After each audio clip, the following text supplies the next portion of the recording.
Hello everyone, this is Sheila Nessi. Question number 77. Another question for SGT in TETCOM TRT 2014. Identify the type of sentence given below. Lata said, "Let me have an ice cream."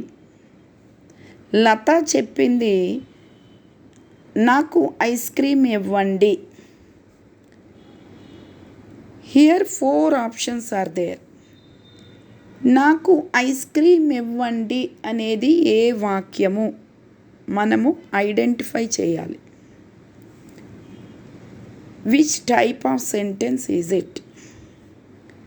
First one assertive sentence. ఇక్కడ assertive sentence we can call it as declarative also.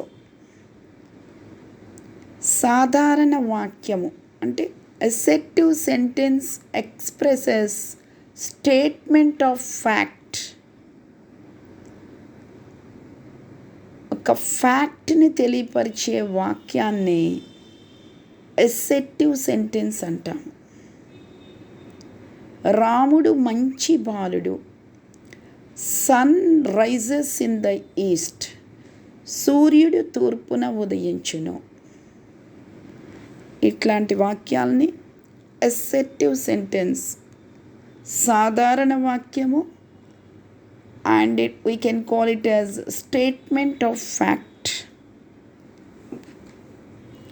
ఫ్యాక్ట్తో కూడిన వాక్యము. Second one, imperative sentence. Imperative sentence in the sense command, order, request, suggestion, advice. ఇవన్నీ కలిగిన సెంటెన్స్ని imperative అంటారు. Interrogative sentence అంటే ప్రశ్నార్థకమైన వాక్యము. Exclamatory అంటే ఆశ్చర్యార్థకమైన వాక్యము. సో నాకు ఐస్ క్రీమ్ ఇవ్వండి అంటే ఇది రిక్వెస్ట్. సో రిక్వెస్ట్ అయినా, ఆర్డర్ అయినా, అడ్వైజ్ అయినా, సజెషన్ అయినా, కమాండ్ అయినా వీటన్నిటిని తెలియపరిచేది ఏంటంటే imperative sentence. So second option is absolutely correct.